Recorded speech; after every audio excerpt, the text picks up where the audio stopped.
Welcome to Speak Up, the television arm of Freemasonry throughout New Zealand. I am Barry Rushton, your host, and thank you for joining us this evening on the last show for 2018. It's a great show tonight. My first guest is a well-known New Zealand actor of film, television and theatre, new Master Mason Mike Edward. And of course, to put the full stop on the program, our regular contributor Graham Houston, who will tell us a little about the rise and rise of the allied masonry brotherhood called the Shriners. Following him, we are proud to have as our last guest this year the pinnacle of Freemasonry New Zealand, the current Grand Master Mark Miller. We are honoured to have a real-life movie television star with us this evening. Welcome, Mike. It's good to see you, Mike Edward. Yeah, thanks, Barry. Thanks. Wonderful to see you. Yeah. Now, everybody knows your face, of course, from the Zack Smith days from Shortland Street and also from Filthy Rich. But before we talk about the television thing, which I'd like to do, I know it started quite a few years back. 20 years ago, you were in a feature movie, 1998, I think it was, and it was a Kiefer Sutherland movie. Right? And it was a soldier's sweetheart, I think, right? That's right. It actually got renamed to that. I think they started with a Sweetheart of the Song Trebong, which for obvious reasons got changed. Yeah, but it was Kiefer Sutherland's low point in his career because he'd just come off all those big movies in the 80s, you know, Lost Boys and Flatliners. Yeah. And it was before he got the 24 job, so he was really struggling to get work in America. Wow. So I think this is maybe where people come at the low point of their career. But the movie was great. Yeah. And, well, the movie was about, wasn't it, about the Vietnam War. Yep. And the woman and men, how it affected their lives. Yeah, that's right. And I don't know if you've read the critic reviews, but they were great. They were terrific. I didn't know that. We're such great followers of Rotten Tomatoes here, you know, and it had a 90+ rating on Rotten Tomatoes. Cool. No. And what part did you have in that?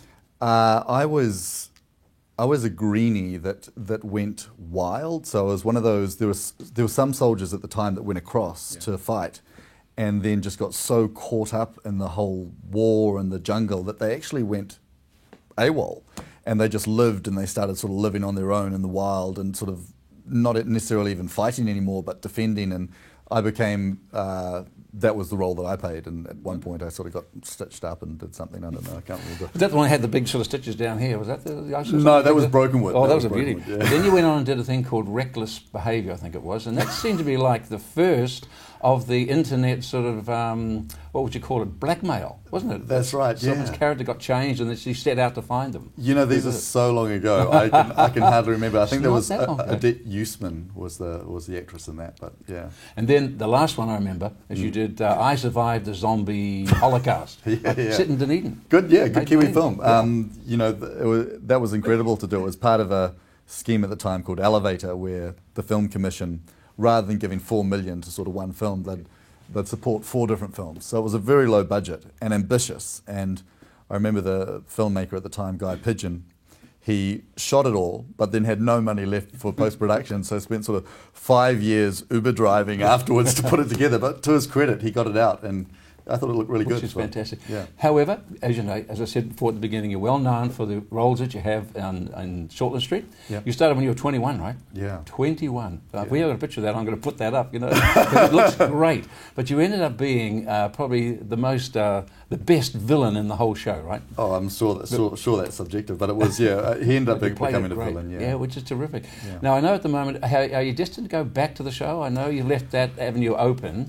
I think with Shortland Street, as long as you're not dead, there's always a chance that you'll get rewritten. It's really not in my hands, though. It'll be some producer somewhere going, oh yeah, let's bring him back, which can happen. Not sure. Yeah. And so the same thing with Filthy Rich. I know that they did 2 series. Is there a third one planned? No, unfortunately not. It was successful, but I think it came at a time when its head was a little bit above the turrets with regards to funding, and it got a lot of funding, and I think people were looking to spread that more, which I totally understand.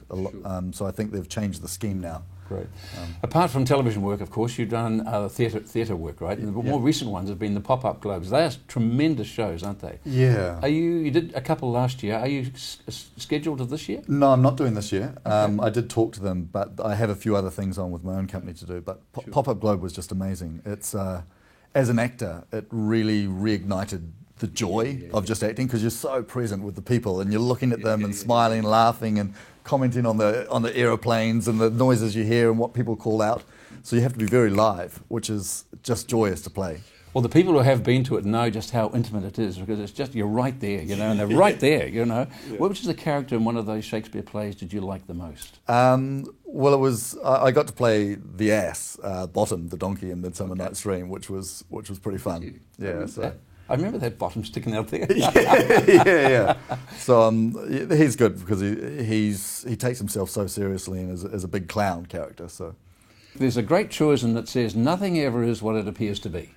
So consequently, we think that acting is totally glamorous all the time. Now, is that a fact? No, it's not. It's a hard job. Yeah. You know, it's the mornings are early. You can get called if you've got prosthetics as early as 4 a.m., 3:30 a.m. to go to a set. Spend 3 hours in a makeup chair. Spend 8 hours waiting, and then your shot get cancelled and get sent home. You know, so there's. It is very hard, and when you start as well, there's, you know, because we grow up wanting it so much, you know, we can often fail and trip over ourselves because we do want it too much. We don't have the relaxation we need.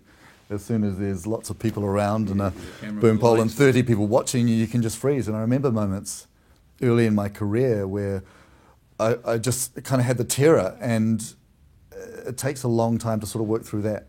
Okay. In saying that now, after sort of I've done my time and earned some respect and getting better roles, it's wonderful now. You know, I know what I need as an actor, and I have enough confidence to, if I need some time, I can say, oh, hang on, I just need a moment here to... Yeah, good. And the same with auditions as well, so you do grow, but it's not easy and it is hard. Yeah. So once the filming is done, it gets taken away, and it may be months before the actual film is complete. And then you have the gala night. You know, now that must be a fun thing, to turn up and actually sit and watch the movie with others. Yeah, I mean, I have mixed feelings about it. I separate myself out from the celebrity side of it a lot.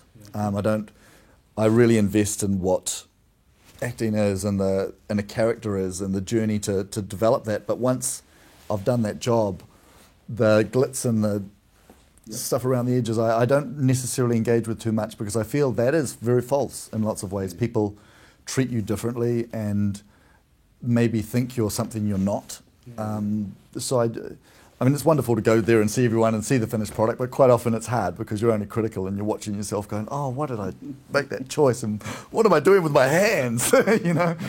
Well, you had a bit of that stuff, didn't you, where people would say that you're a bad boy when you're out in the supermarket. Someone's like, oh, you're a naughty boy, you're a bad man. I remember a lady giving me a croissant and saying, you're a horrible man. So thank you.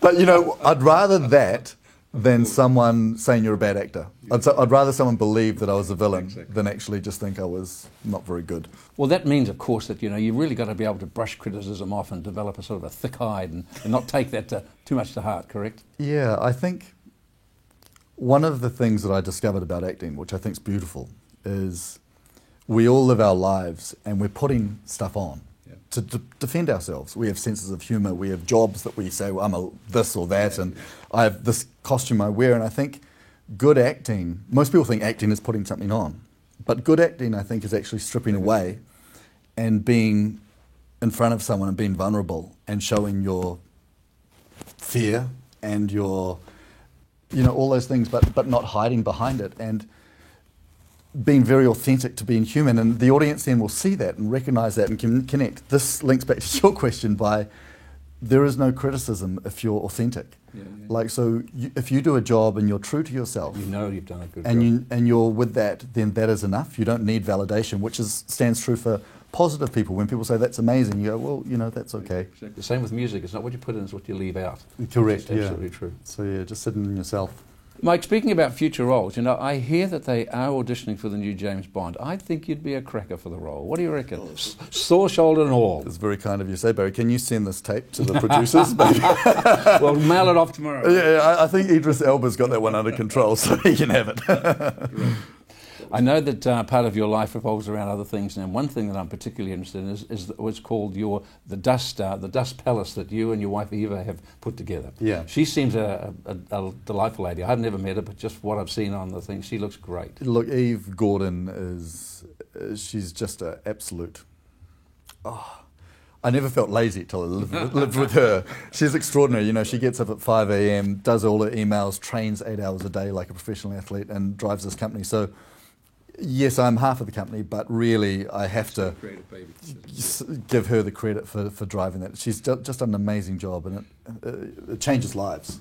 Just so that people know, the Dust Palace is a theatrical sort of company for training people with the silks and the... Circus, yeah. Circus, yeah. So we run an aerial circus school, so we teach people circus stuff, and we make our shows ourselves, which we travel around when we can. Which is sensational. Yeah, well, it's really grown. I mean, I remember 10 years ago when we started, we were on Eve's credit card, you know, at the basement theatre and tripping around with our friends doing it for free. And this year we're with the APO again at Aotea. So which is sensational. Yeah, it's just one thing I noticed and I like about it, and tell me what you're looking for. Every year you do a scholarship for about 12 students. Correct, yeah. So when you do the auditions, what are you actually looking for? What's the spark that you're hoping to see? It's just, when you talk to the kids... there's joy in some people's eyes. You know, you can sense it when you sit with people and they have this spirit within them, and you can tell. And you'll sit down with a young kid and they'll just be... You'll tick the box, right? Yeah, and you have, within 5 seconds, you know that they've got, 1, the interest, and 2, the joy. And we're trying to... Well, obviously, they've met a threshold of poverty that we're trying to support. Okay. But yeah, they stand out very clearly. It's quite easy to choose, funnily enough.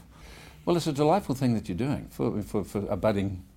person. I mean, really. I mean, these things are not found all over the place. You know, so it's good that you've done that. Speaking about Eva, I know it's 5 years ago now, but you guys got married, and Yes. it was such, from what I've read and seen, a sensationally different wedding. Yeah. Summarise it as fast as you can, because as fast really, as I can. Right. Oh my goodness. Well, we were. At the time, I was on Shortland Street, so I was high on my B-grade celebrity in New Zealand. So we went and pitched our wedding to Women's Weekly and said, "We're going to get married. Would you like to buy a story?" And ever the entrepreneur. Yeah, that's right. We were broke actors, so we went blackwater rafting in the morning, and then played lawn bowls with our friend in the afternoon, and then got on a boat and went to Motahi, and we jumped a bit of driftwood for the ceremony. So we did all the crazy things, and.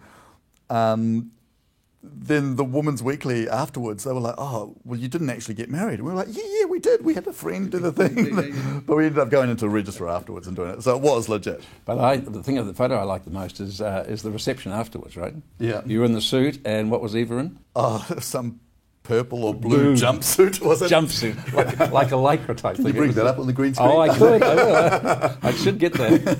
It was fabulous. The report was wonderful. Now, I think a lot of people know that prior to your acting, you were actually quite a strong sports person. You actually did the decathlon, right? And you trained for that. When did you start training for that? Your mid-teens? I guess I started seriously with athletics 12 or 13. You know, about that age you start getting competitive. And I pushed that hard through secondary school, and then around 14 or 15. And I guess it's chicken and eggy, but I started having success, which made me train harder and find a coach. And decathlon was just at the time I was boarding at Grammar and living in Hamilton, and the Hamilton coach was a multi-events coach. Okay. And I was training with her, and she said, "Well, have you ever thrown a shot or done any throwing?" I was like, "No," or learnt to hurdle. And I was like, "No, not really." So I had a summer of her just saying, "Come on, let's do some multi-events." And then it got away on me. It was great. Yeah. It seems when we see the Olympics, you know, the decathlon just looks the hardest thing in the world. You know, so there's 10 different events as we know. Yeah. Some of them you must have loved, right? Which is the one that stands out in your mind? Yeah, I was a jumper first, so I was always a long and high jumper. So when it came to those events, I was fairly confident. At the time, I was a lot slighter than I am now because I was a jumper. So the throwing events were hard for me. Okay. I didn't quite have the mass, but decathlon was very relaxed, like the camaraderie amongst all the people competing over 2 days. Everyone has their event that they're good at. Everyone has the event that they struggle in. It's a very supportive group environment, the guys that go around. So it was a joy to do. Well, when you touch on that, it's a little bit about like Freemasonry. It's a very supportive bunch of people. Yeah, sure is. So you've only recently joined. In fact, you've only just become the Master Mason, which is the last of the 3 series. And it's kind of good for this program because we have the youngest Freemason on, and we'll have the one after you, which is the Grand Master. Oh. So tell me how you joined, what piqued your interest, why you actually wanted to do it. Look, it's that thing where it was a couple of years ago now, and you get caught up in life and work, and I was thinking about it, and I realised that my only acquaintances I was surrounded with were people I work with, you know, lovely people, but not ultimately. We don't really choose our friends after school. You know, we just go with where our life leads. And I was thinking about the values that I wanted to have in my life, and I started looking, and I found this group of men that sort of had this code of honour with words like temperance and prudence and fortitude and virtues, you know, and no one even knows what those words mean anymore. I didn't at the time. And I thought, temperance especially. You know, if you want to become a better man, you want to surround yourself with better men. Yeah. So that's I called and spoke to someone, had a coffee, and great.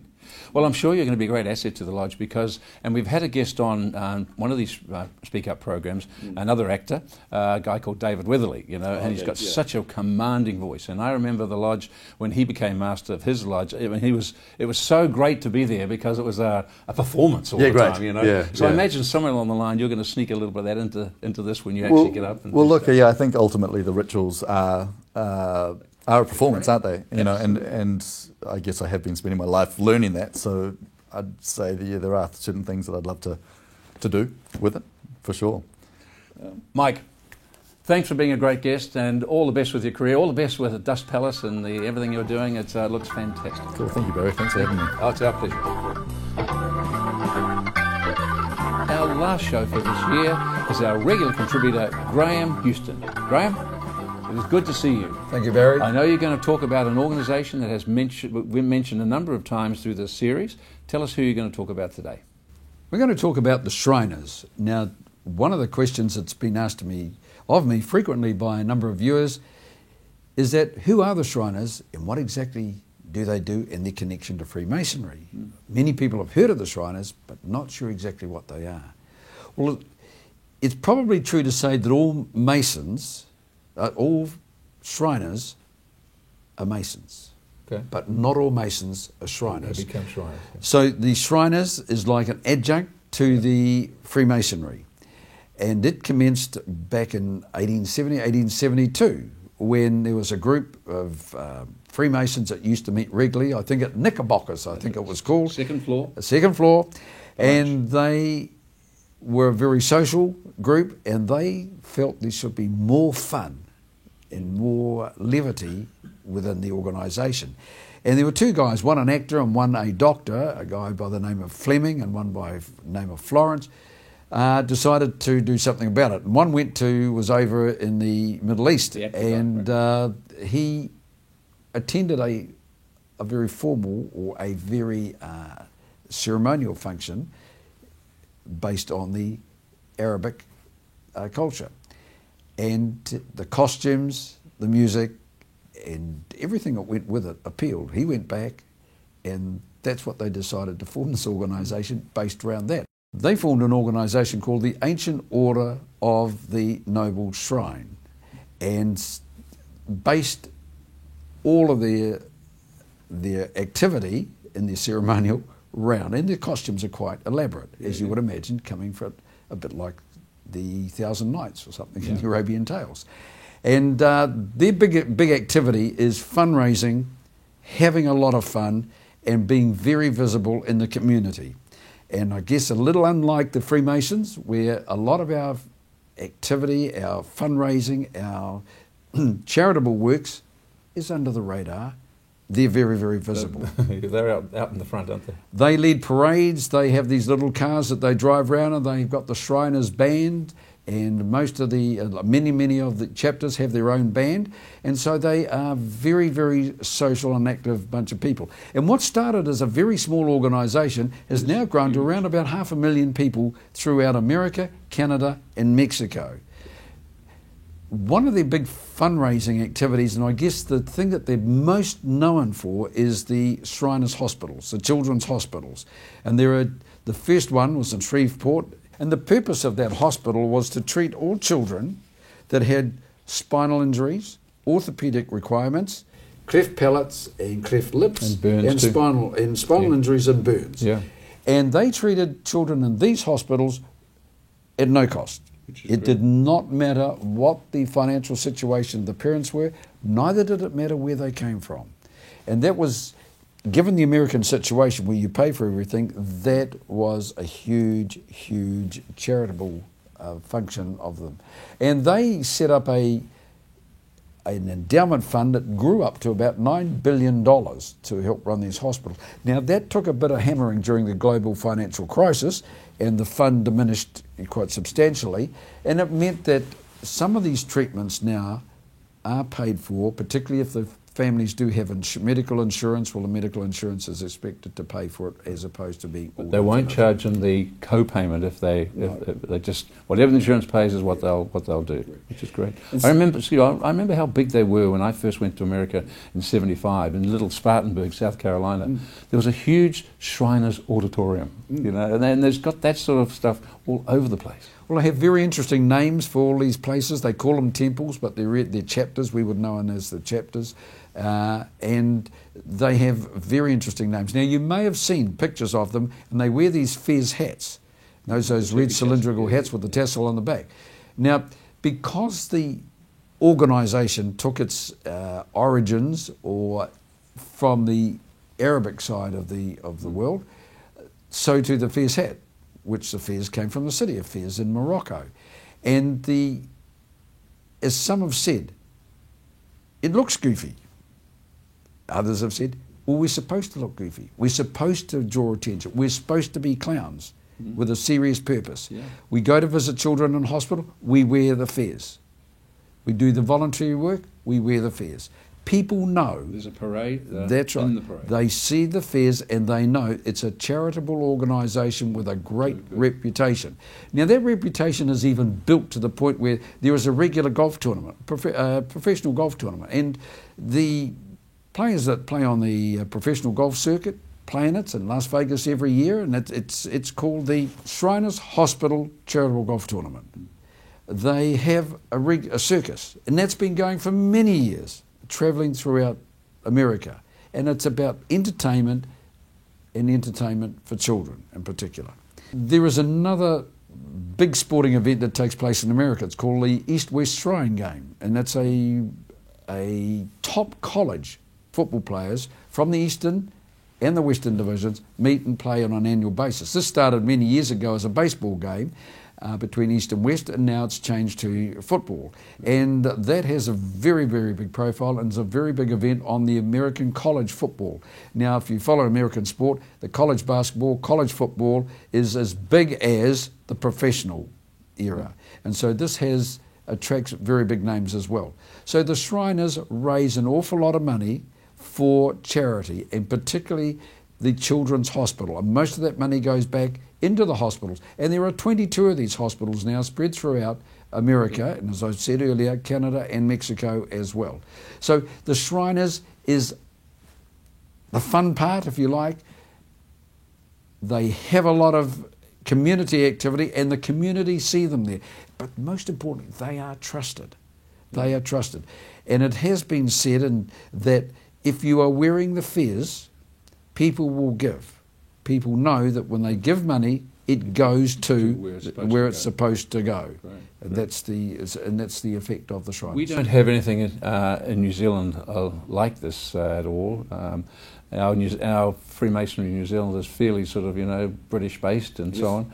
And so I can see why they would have said, okay, well, let's keep going, doing the good work, but let's also make this a bit more of a social time too. Well, I guess America is probably a bit more outward in what it does. And I know that some of the Grand Lodges sort of stood back and didn't exactly recognise them.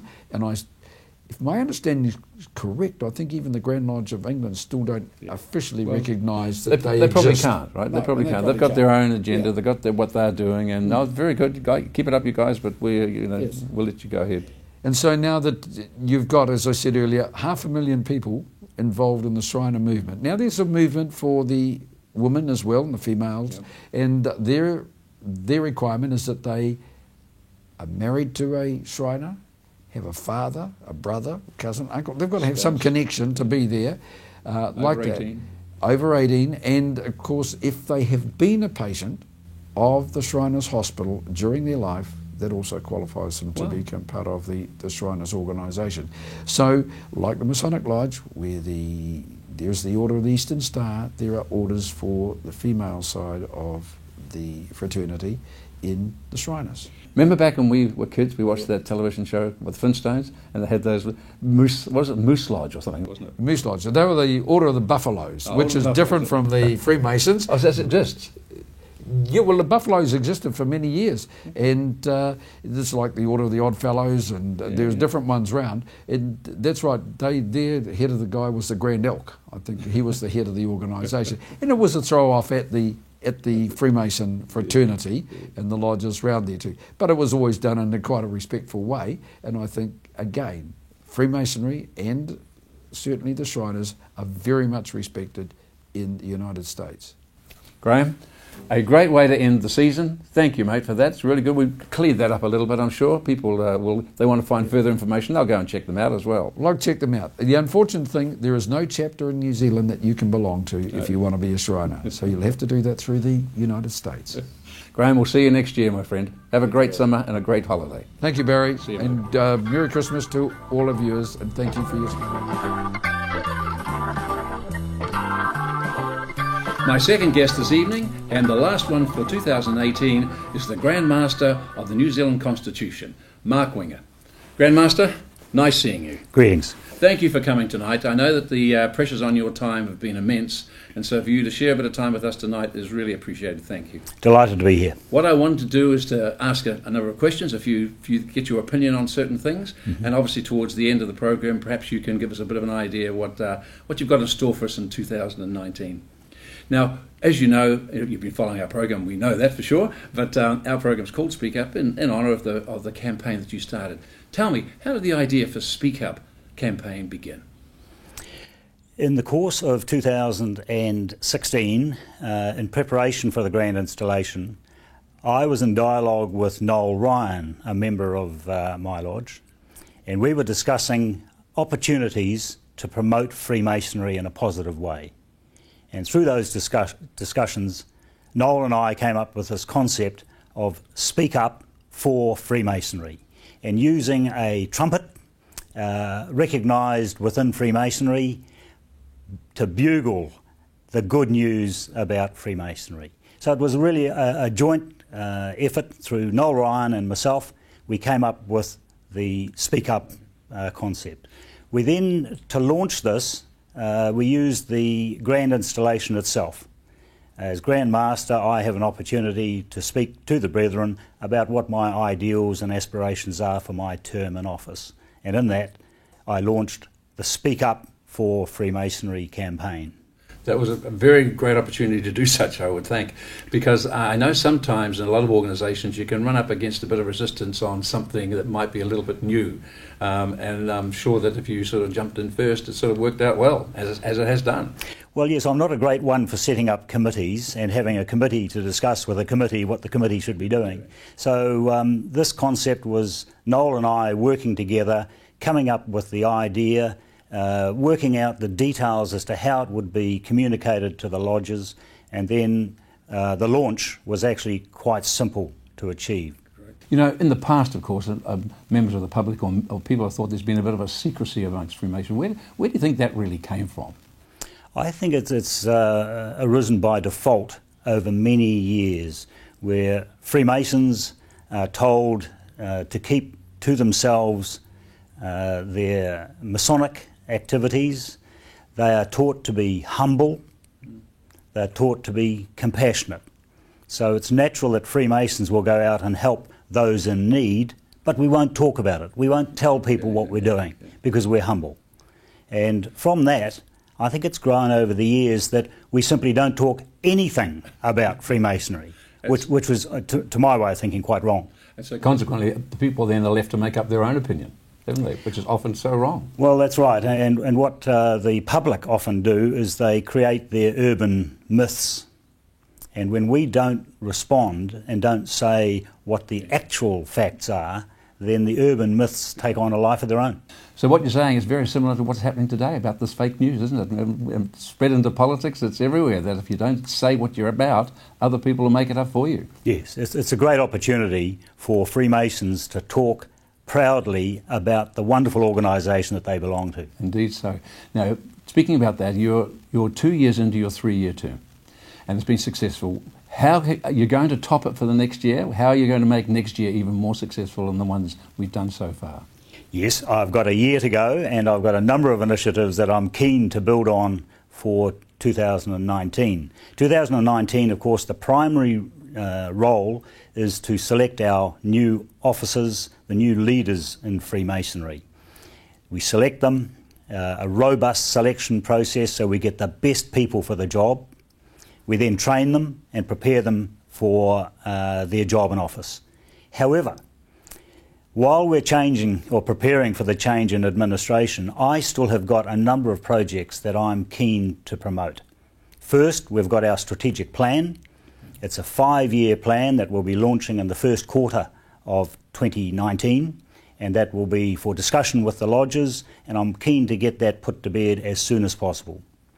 We also have an opportunity to continue to build bridges with the likes of the Royal Arch, our sister constitutions, our Masonic trusts, the retirement village trusts and our charities should be working a lot closer together and taking pride in Freemasonry. So I see an opportunity in this area for a really robust communications plan, which I'd like to bed down early in 2019.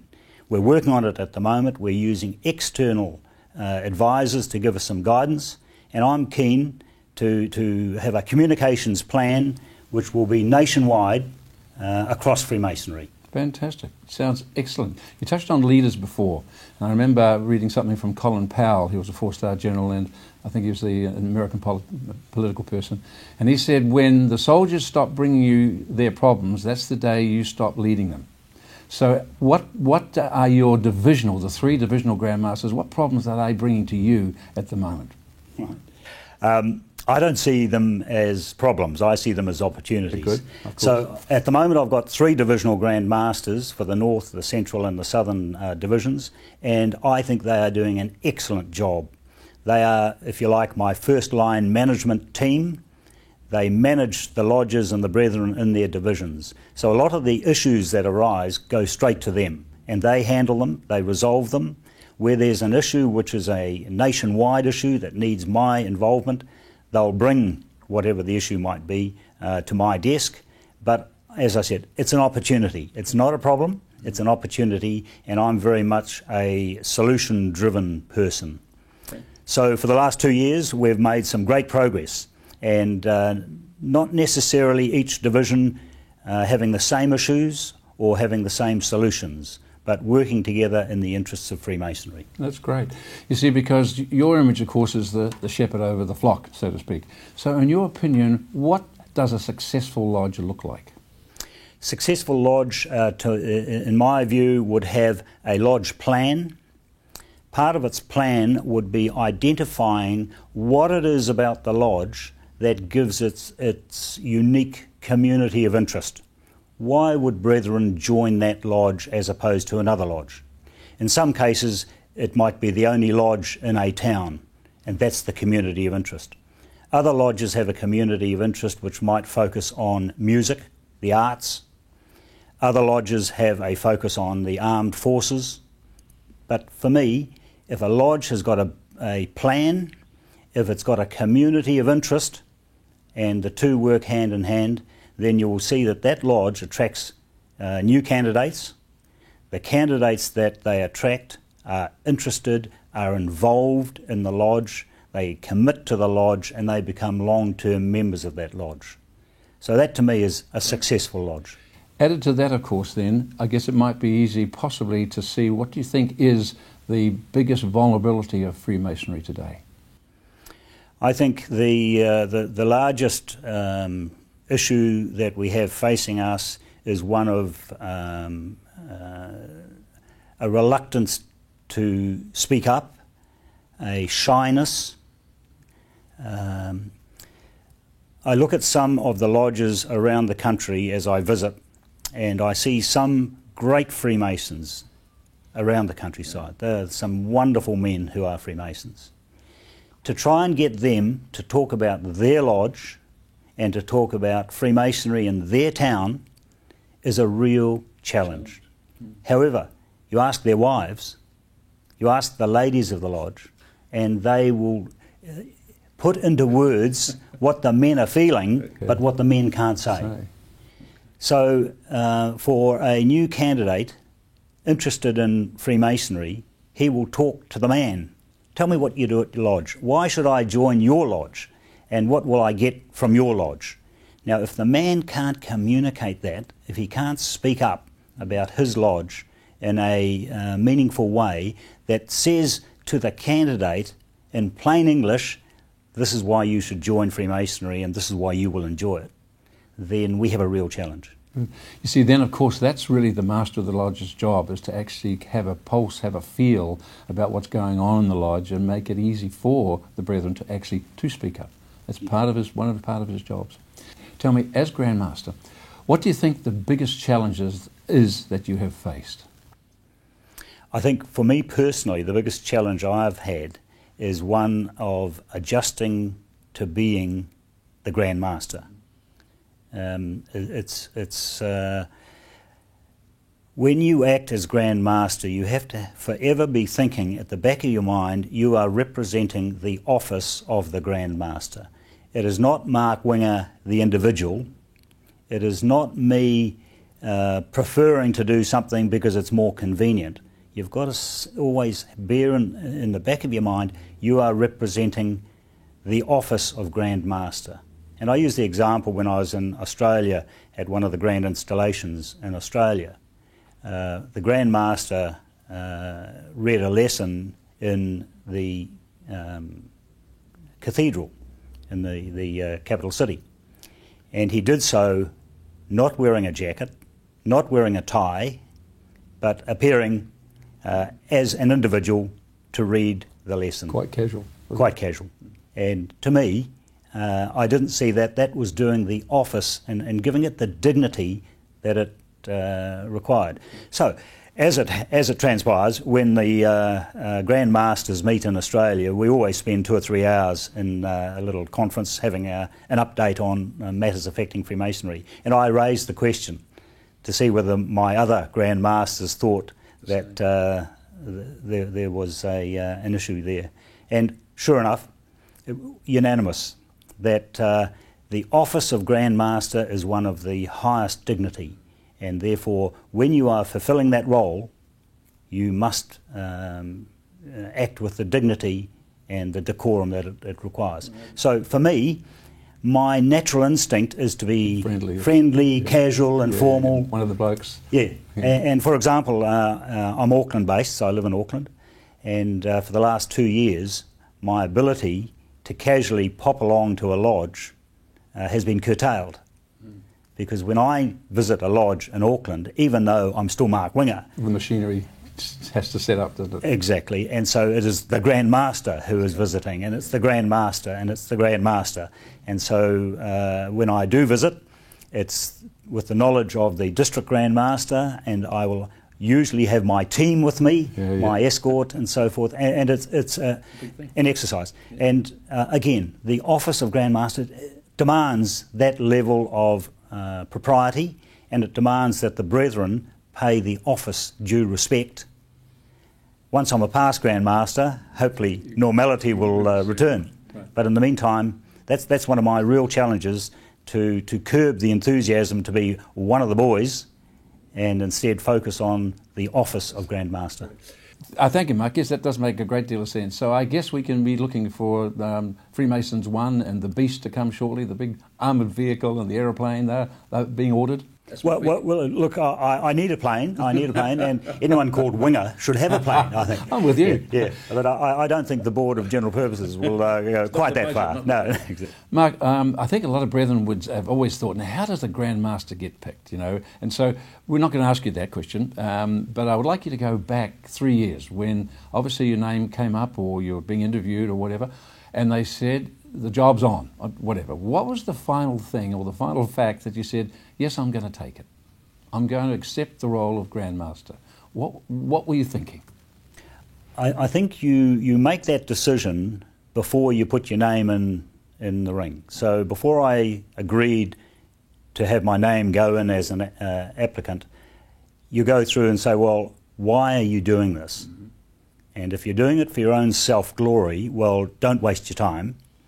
If you think you've got something that you can contribute to the organisation, some way that you can add to what the organisation is doing, so that when I finish my term of stewardship, I'll be passing it to my successor, strengthened, enhanced, on a better grounding to go forward.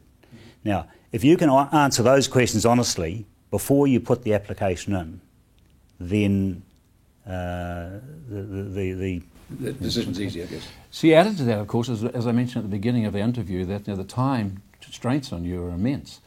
I know that, well, a lot of people may not, but you're a successful partner in a big law firm. When you mentioned to your partners that, hey, I'm taking on a big job for 3 years, I mean, obviously they were supportive, they didn't kick you out. How have you handled your time within that working framework that you have of your life? No, look, when you're thinking about taking on this sort of a challenge, you talk to your partners, you talk to, in my case, the firm, to say, now look guys, this is what I'm going to be doing. I have to say they were absolutely supportive. They were delighted with the honour that was being offered. What I try and do, because I am still working, and many brethren ask me when I retired, and I'm not, so I try and work Monday to Friday and focus my Masonic activities on the weekends. Okay. And what that means is I have very few weekends when I can laze away at home or have a round of golf or whatever, because I will be out doing things. And between now and Christmas, I think I've got one weekend when there's nothing planned. Now, that again sounds great in practice. Monday to Friday you work as a lawyer, and on the weekends you do a bit of Freemasonry. The reality is it doesn't work like that, because there are issues that come up and events that are throughout the week Needing to be met. Yep. And again, it comes back to the Office of Grand Master. The charity supports research at Auckland University. So on Wednesday night I was at a Chancellor's dinner at the museum, being entertained by the University of Auckland to respect the contribution made by the Freemasons of New Zealand. Great. And it's the sort of thing that you do that because it comes with the office. It's required, isn't it? It's required. Of course. Now, Mark, during your term, of course, you were privileged to go to the UK for the 300th anniversary of the British Freemasonry, correct? Tell us a little bit about that. Sounds fantastic. So the tercentenary was in October, November of last year. And it was an opportunity for New Zealand to be on the world stage with the other Grand Lodges from around the world. The United Grand Lodge of England is delighted to welcome to the Royal Albert Hall today the most worshipful Grand Master and brethren from the following Grand Lodges. The Grand Lodge of New Zealand, the Grand Lodge of Tasmania,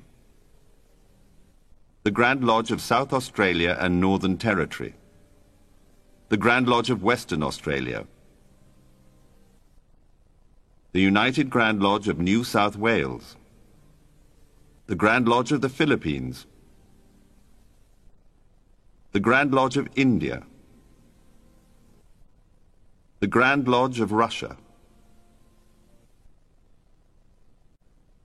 the Grand Lodge of Mauritius,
Freemasonry has burned as a blazing fire through the last 3 centuries, burnishing some of mankind's greatest achievements. It has illuminated and inspired some of the most treasured works of literature, music, and art. It has pushed philosophers to dream beyond horizons. It has guided visionaries to found new nations, and it has brought peace and harmony into the hearts of millions. Its grand principles are there for all to see. Brotherly love, the welcome to all people under heaven. Relief, a dedication to charitable work. And truth, the daily search for moral advancement. Many have concluded that Freemasonry's own description of itself is the best. A peculiar system of morality veiled in allegory and illustrated by symbols. Today, we celebrate Freemasonry, its past, present, and future. Medieval stonemasons met in lodges, where they drew moral lessons from the tools of their craft. Their legends recall that the art of masonry was first taught by Euclid, and that in England, 100 years before the time of William the Conqueror, a great assembly of masons met at York under Prince Edwin, where they drew up a historic code for the guidance of the craft. In truth, no one knows precisely how philosophical or speculative Freemasonry grew out of the stonemasons' ancient guilds.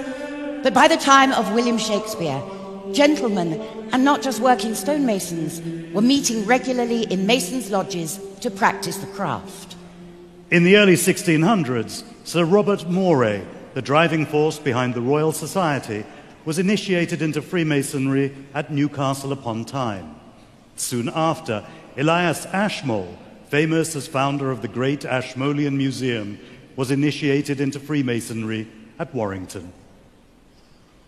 Freemasons continued to meet and initiate new members throughout the period of the Civil War, Commonwealth, and Restoration. Then, exactly 300 years ago, in 1717, something happened in London which altered and shaped Freemasonry forever. After the Great Fire of London, St. Paul's Cathedral had been newly designed and finished by Sir Christopher Wren. It was a triumph of stone and skill. In its shadow, 4 London lodges of Freemasons met together and took a momentous step.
Seated, brethren.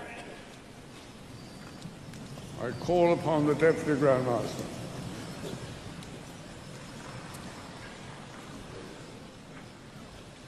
Most Worshipful Grand Master and brethren, Her Majesty has been pleased to reply in the following terms. The Queen has asked me to thank you for your kind letter of loyal greetings on behalf of the representatives of the Freemasons under the United Grand Lodge of England, on the occasion of the 300th anniversary of the foundation of the Premier Grand Lodge and the 50th anniversary of the installation of the Duke of Kent as your Grand Master, which are being celebrated on the 31st of October at the Royal Albert Hall. Her Majesty appreciated your thoughtfulness in writing as you did, and, in return, has asked me to send her warm good wishes to you all for a most successful event.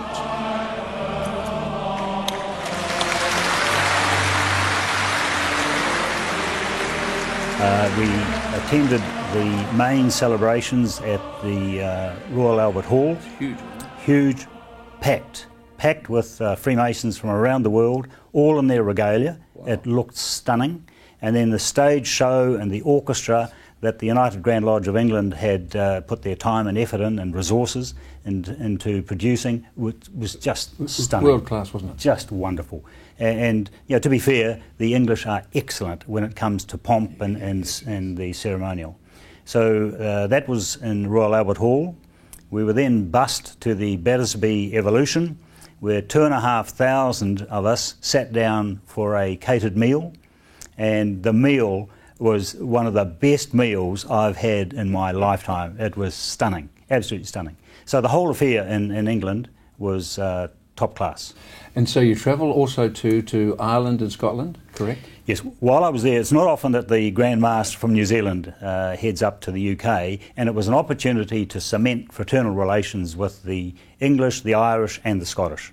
So to each of their three Grand Masters, I presented a carved wooden Maori waka on behalf of the Grand Lodge of New Zealand, and I can say they were blown away. They thought it was absolutely stunning that such a beautiful gift had travelled halfway around the world and recognised the strength of the bonds that existed between the Grand Lodge of New Zealand and the English, Irish and the Scottish. I noticed that you're wearing a lovely little collarette around the neck. I've seen a number of the Grand Masters, the past Grand Masters of course, wear them. Tell me what that does signify. Yeah, the collarette is the centennial jewel minted for the Grand Lodge of New Zealand for our centenary, and it's worn by each Grand Master and passed to my successor when I invest my successor. And past Grand Masters have a copy, but this is the original. This is the original. It's fantastic. It's beautiful, isn't it? It is. It's very stunning, and I'm delighted to wear it, and I do so with pride. Now, Mark, before we finish up, I know that next year I think you've got some new initiatives planned. Are you at liberty to disclose a few details on what you're planning for next year? Some of the planning we're doing at the moment is focusing on the grand installation, and so we're looking at making that a real event. The idea of making announcements at the grand installation, as I did 2 years ago, to me makes a lot of sense. It encourages brethren to attend, to hear firsthand what's being planned. We're also looking at inviting some very special guests to the grand installation, and again, closer to the time, we'll be able to confirm exactly what's going to be outlined there.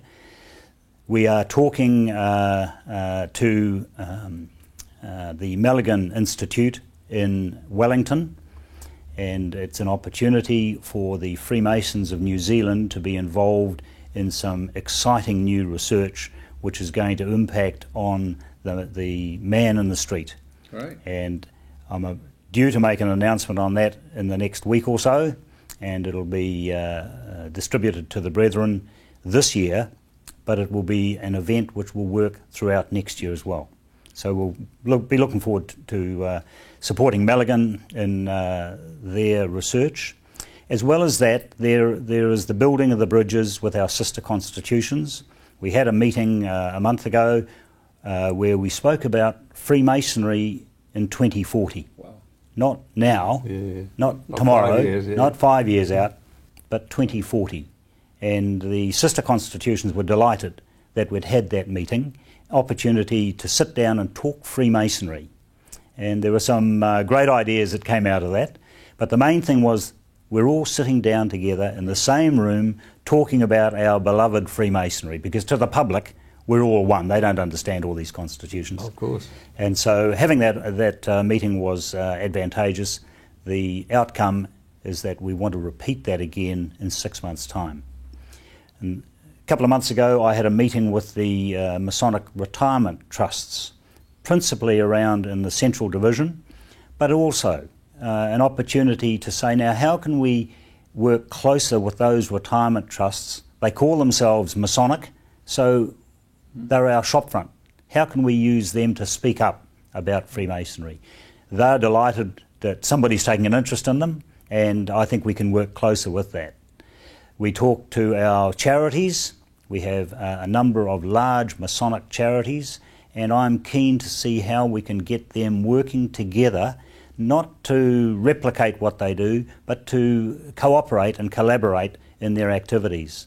And then once we've got that, I'll have a communications plan which will be promoting Freemasonry. It'll promote it internally so that the brethren find out what's happening in Freemasonry in New Zealand in all these different areas, and it'll also be external, where we'll be talking to the public about Freemasonry. Fantastic.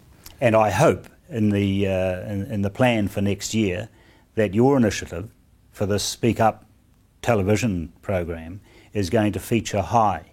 I can tell you this, the strategic plan that Freemasons are developing for the next 5 years will have as its central theme, Speak Up.